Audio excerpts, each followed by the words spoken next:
yana da kyau. Me kake nufi da wani yayi aure an mafarki da shi mutuwa zai yi, wani shi aure zai, me kake nufi da haka? Da mun so ka bude mana shi.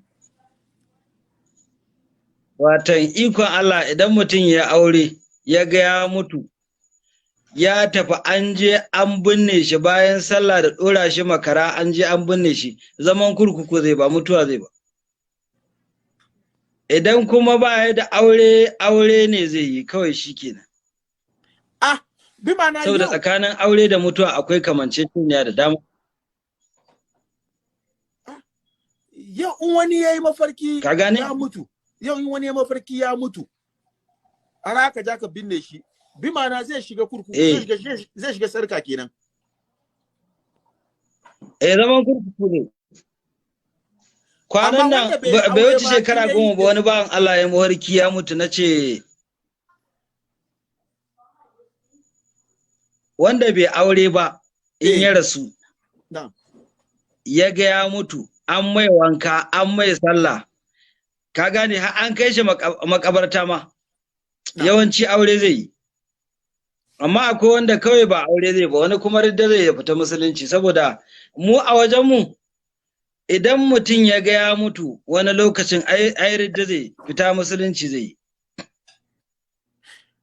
Saboda al-mautu fil manami kufrun aw ma'asiyatun aw dhanbun azimun. Wanda yayi mafarki ya mutu zai ridda. Okay, wannan magana da kai, wanda yayi mafarki ya mutu zai ridda, saboda naga me yasa kace haka, saboda da yawa in kai mafarki cewa ka mutu, shi a ce maka wai ai wannan yawancin rai ne. Shi masu bada wannan fasara kofa.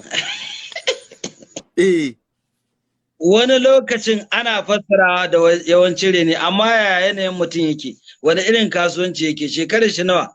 Yanzu mutum ya kai shekara, annabi ya ce 60 au 70 misali, sai ka kai shekara 60 kuma za a ce misali ko 70 kuma ka yi mawarki kuma a ce za ka yi yawancin rai. Shekara nawa za ka yi? 60 sau 2 za ka yi?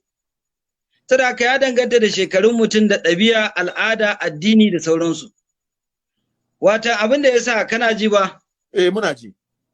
Mawarki yana da wani irin rintsi da wani abun mamakin da gaskiya in ba mutum ya haɗa abubuwa guda biyu ba, manyan haƙura guda biyu, shine baiwa zunzurutu da kuma bincike, shine kaɗai zai sa ka gane matsalolinsu, saboda ba kamar fiƙihu bane da zaka ce ai rabon gado in wance ta rasu kaza kaza, wani ya rasu an bar kaza, a buga so kaza, wance a bata kaza, ka gane ko?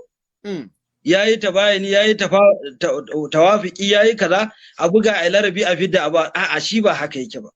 Ai shi yasa ka gane shehu, duk ilimin mutum ya gama Bukhari, Muslim, Sunan Abu Dawud, Tirmidhi, Nasa'i, Ibn Majah, yayi Muwadda, ya je Askari, ya gama wane ne, yayi tafsiran nan gabaki daya gama su, sannan kuma ya haddace Qur'ani, yayi komai. Idan ba ya da baiwar wannan fannin, kunya zai ji, kamar mutum ne ya hau ainihin sama na itace wanda bai da ganye da jallabiya ba wando, haka masanan abin za su rika kallon sa.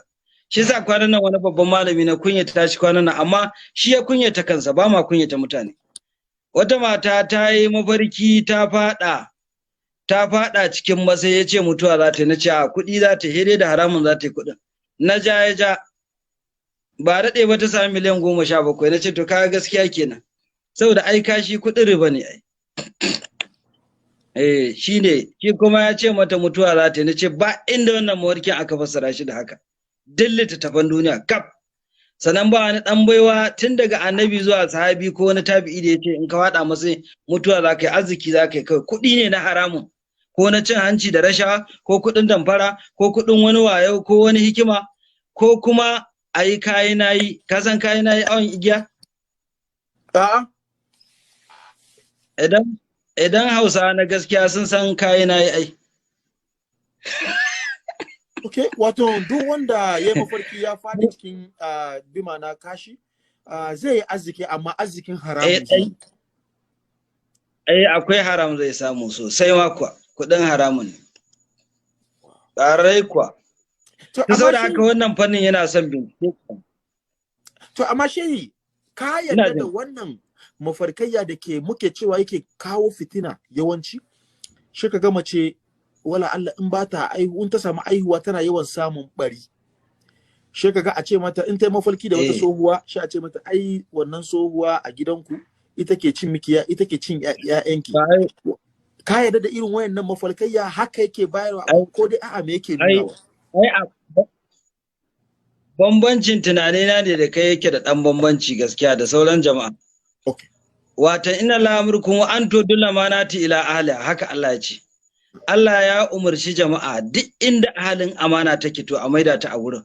Abin da yasa an ƙarshen duniya ya zo ƙarya ita ce gaskiya, gaskiya ita ce ƙarya. Malamai sun san da wannan hadisan suna nan. Ƙarya inda aka san abun an san shi, an san ka san shi. Saboda ƙila kai ba ɗan kaza bane ba ɗan kaza bane ba ɗan kaza bane ai hakuri fa sai a ce baka sani ba an san ka san abun ka sani amma baka sani ka fuskanta wani kuma saboda shi yana kaza kila yana da manyan motoci kila yana da kaza yana da manyan gonaki yana da kaza ya fi ka sa manyan riga da jib shi kuma koda bai sani ba fa shi za a je fassara wannan shine gaskiya kawai. Amma da a ce misali yanzu ka iya hidan mutum kai likita ne? Sam. Tambaye ka. Sam. Okay, to kaga kenan an zo aka ce tunda kai ake so dole kai zaka hida. Kaga barna kawai zaka yi, kashe mutum zaka yi. To haka wasu da yawa muna wannan shine fitina kawai in dai wanda bai san mafarkin bane shi za a ce ya fassara. To dama fitina ta tashi. Amma wanda ya san shi ma na Allah tuba ai sai dai ya ƙara kyautata zamantakewar jama'a ni ban taba kashe aure ba akan mahorki ko in sa wasu gaba ko in haddasa fitina a'a sai dai kai har musuluntar da mutum nayi dalilin mahorki barin gama daga kamar yazo yayi mahorki kaza nace babanka babban soja ne yace haka ne duk da ban sani ba nace to ya kusa mutuwa mun ka sake baka musulunta ba akwai damuwa gaskiya saboda kaza zai faru mafitar ka kawai ka musulunta ya musulunta shi ma bayan kwana 3 zuwa 4 shi ma ya ce lahira kaga na taimaka masa ya mutu a musulmi idan ka ba ma sa fitina ko mu jawo fitina yawa abinda muke kokari hikiman fassara mafarki shine kaman mutum ne kana bayan shi yana gaban ka sai kaga mota za ta banke shi sai ka ce wani mota sai ya kauce da haka ai Allah ne yake aiko mala'ika su diƙuna da rawha'ilu saboda Allah baya yaudara in zai kashe ka ya gaya maka in zai baka kuɗi ya gaya ma in zai baka talauci ya gaya ma akwai talauci zuwa gaba in zaman kuruku zaka ya gaya maka saboda tsakaninku matsayin ya wuce zo ya gaya ma kai da shi saboda hede ya kawo yan aiki cikin mafarki su nuna ma wani za ka kai zaman kurkuku to kaga inda mai fita tunda an ce yamhullahu ma sha'u wa sabiru indahu ilmul kitab Allah yana share wata kaddara ya tabbatar da wata garanti gobe zaka mutu sai aka ce ka je kayi ziyarar yan uwa kayi zumunci sai yan uwa suka ce maka in Allah ya yarda Allah ya maka tsawancin kwanan Allah da zaka dade a duniya suka yi ma addu'a Allah ya ce ya karba misali sai ya ce to ya kara ma bonan na shekara 50 waccan kaddara ya share ta da gobe zaka mutu ya share ta ya kara ma shekara 50 mala'ikun sa mai da kasai shiru za su yi saboda ai Allah shi yake da ikon canza kaddara cikin kaddararsa ya kawo wata sabuwa ya saba wanda ya ce uban la yas'alu amma yaf'alu wa hum yus'alu ba a tambayan Allah daga abin da yake aikata Allah shi yake tambayan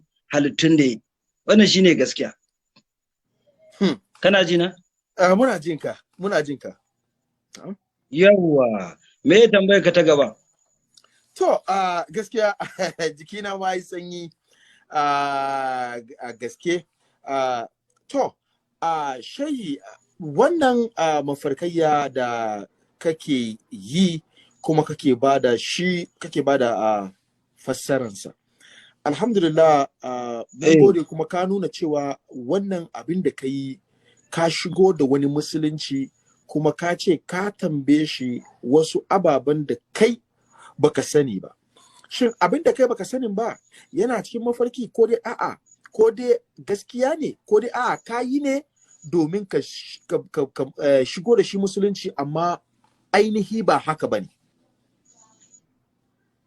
ai ce aka ittaqu fursatul mu'mini fa innahu yanzuru bi nurillahi. Ku ji tsoron kafar mumini dan shi yana gani da ganin Allah ne. Ka fahimce ni ko? Na'am. Allah yakan kimsa wa mutane wani abun mamaki su rika gani a cikin kirajensu kuma ya rika tabbata. Haka ne wani lokacin ma idan mun je mun gano marasa lafiya wasu lokuta nake gama. Duk da dai na daina faɗin wannan saboda mutane imaninsu da hankalinsu wannan hadarar ta wuce wannan. Wasu ba su cika yadda ba. Mun je mun gano mara lafiya a lokacin nukan zaɓa ce wancan rasuwa zai wannan rayuwa zai amma Allah ne ke nuna min kuma ba na feluwa gaskiya.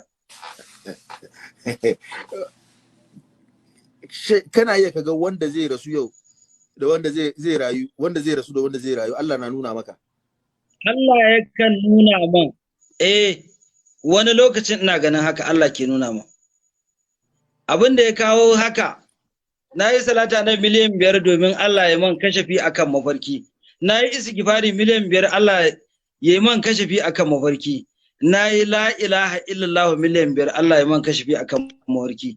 Ina yin sujada wani lokacin a cikin sallata cikin dare in kai kamar karhe 2 ina cikin sujada in ji sharaf in yi wa Allah kuka in ce Allah wannan fannin Allah ina da wani abu da zaka bani Allah ka fara ban wannan. To kuma sai Allah ya fara nuna man wasu abubuwa sai na fara jin tsoro sai na daina faɗi. Ina ma rantsuwa da tsarkin mulkin Allah ba abin da duniya za ta ba ina ga ma abin da na sani har cikin zuciyata ne. Ko mutane su yadda ko ba su yadda ba shi Allah ya sani ta hali amma ya kaufi mulki ma la yaridu. Allah bai isa misali mutane ba su isa su yi wani abu wanda Allah bai nufi ba a cikin mulkin Allah ba su isa ba. Duk abin da kaga ana yi wannan cikin kaunu cikin halitta Allah sai abin da Allah ya so. Wannan kuma abu ne mai sauki ya nuna ma kuma na irin mutum ne bai wasa wannan ma ba wani abu ne gaskiya. Da mutane za su jaraba kamun ka kai salata annabi ala ayi sigatin miliyan 5 cikin shekara 8 a ce za ka janye ta. Ba dare ba rana kana salatin annabi. Ka kai ko wani sarki ne da aka ce duk Afirka ba sama da shi wani shugaban ƙasa. Kai ta biyayya har ka samu sanin ɗansa da ya fi so. Ka kama ƙafar ɗansa ɗin nan da ya fi so. Shi kuma ɗanan nasa ya kai shi wajen ya kai ka wajen mahaifinsa. Ka ce kana son wani abu ka gani ya gagare ka balle annabi alaihi salatu wasalam ka kama ƙafa da annabi. Ka yi salatin annabi miliyan 5 da ikilasi. Ai wani abun dole zai fi ƙarfin tunanin mutane gaskiya. Wannan wani yana ja ma yana kokonto ya je salatu annabi miliyan 5 ala ayi sigatin da niyyar kashafi akan wani abu irin wannan na kuma duk duniya duk wani wanda yake wani kama na gaibu. Ka gane ko? Ramli yake yi hisabi yake burji ne falaki magana da aljanu na ruwa na tudu duk wani gaibu. Ƙarya mutum yake kuma zai zama boka in ya sake amma mafarki babu wani ɗa da uwarsa ta tsuguna ta haife shi a doron duniyan nan da ya isa ya ce mafarki ba gaskiya ba ne. Tunda akwai babun ko kitabun ta'abirur ru'ya a cikin Bukhari. Ka gani? Sannan in ka duba asali ma shi mafarki in ka duba a cikin suratu Yunus. Allah ya lahumul bushri fil hayatid dunya wa fil akhirah. Da malaman tafsiri suka zo suka ce ai abin da ake nufi mawarkin da mumini yayi ko kuma aka yi masa wannan shi ake nufi. Mu duba Kashafi, mu duba Dabari, mu duba Qurtubi, mu duba Sa'adi, mu duba Bagawi, mu duba duk wani littafi da yake na tafsiri zamu ga wannan haka aka fassara shi, haka malaman tafsiri suka fassara shi. Babu ja akan wannan. Saboda haka kenan akwai shi a Alqur'ani, akwai asalin sa a cikin hadisi da littattafai. Amma duk wani hanya da zaka bi za ka ƙarshe ma kunyata ka za'a. Za ka iya buga kausaji za ka utubatu dakila dakili kariji dariki humra inkis kai karece ka kuma wallahi take a kareta ka amma mawarki ya wuce wannan ya wuce wannan shi yasa kwanaki wani a jami'ar Jordan wani ya dan yi karatun sa na menene kana ji na muna tare da kai malam kana tare da ni a jami'ar Jordan ya je ya yi farfesa akan wane ne ya yi farfesa na ce to wannan fannin in ba ka da baiwa a ciki kan mai magana da kai. To amma daga ƙarshe na sa shi rijiya gaba 1000 kuma ya kasa fitowa har yau. shi ce man ma bai yadda ma da ana fassara mafarki ba sai annaba. Na ce in ba annabi ya fassara mafarki ba kyau, ya ce babu kyau. Na ce to sai muka koma kitabu ta'bir ru'ya a cikin Bukhari ga yanan sai na Abubakar yana fassara mana na Aisha mafarki. Na ce to wannan shi yayi kuskure kenan ko a gai. To shiru. Na ce to kawai in fanni ba naka bane kai hakuri, kunya zaka ji kawai. Ba mu hito ba a wannan fannin sai muka shirya. Kamar yaki ne zaka yi, sai ka leƙi asirin ƙasar da zaka yaƙa, ka san ƙarfin sojojinta da abin da take da shi sannan ka yaƙe ta. In ba haka ba sunan ka mahaukaci, dan kana fara kurmu sai ma sojoji za a yi. To amma in ya zamanto ka aje manyan nukiloyinka na hujjoji da dalilai, Bukhari, Muslim, Sunan Abu Dawuda, Tirmidhi, Nasa'i, Ibn Majah da su Muwadda da sauransu, har iyawa suna in ka duba sai kaga babi da yake magana akan mafarki. Da haka shi bai da matsala wannan fanni da. To wannan shine gaskiya. Akramakallah, alhamdulillah, mun gode maka sosai. Shin wasu kuma na cewa wai wanda ya yi mafarki yana cin abinci a cikin mafarki, wai yawanci yakan iya zuwa maita. Wannan magana da ake faɗan shin gaskiya ne ko dai a'a? Gaskiya ne ban taɓa ma cin karo a rubuce da wannan magana ba kwata-kwata. Har yanzu abinda dai na sani nau'in duk abin da ake ci akwai horan watan kamar abubuwa ɗanyu, akwai kuma wanda suke sun riga sun nuna kamar na itatuwa, akwai kuma abin da ake dafawa irin su tuwo da sauransu. Wannan ya danganta a bisa al'ada ku ko a ƙasar ku yadda kuka ɗau daraja abun ko kaskancin abun ko kuma yanayin ma wanda ya ci abincin da sauransu. Ta haka za mu iya fassara mai mafarki. Yawwa, ƙwarai kuwa. Shai kuri ci gaba ka bani minti ɗaya, zan ɗauko biro ne yana kusa da, domin akwai inda nake so in ɗan zana. To amma abinda zan tambaye ka ne a kai shine da ka dawo mana kan batun shi mutuwan nan. Ya yi very important cewa kamar wanda saboda kaga kuma na gama wani ya zana kan nima kan na taba jin ma haka kan batun shi mafarki mutum ya faɗi a cikin kashi. Yawanci shi a ce maka wallahi za ka yi arziki ne. Kan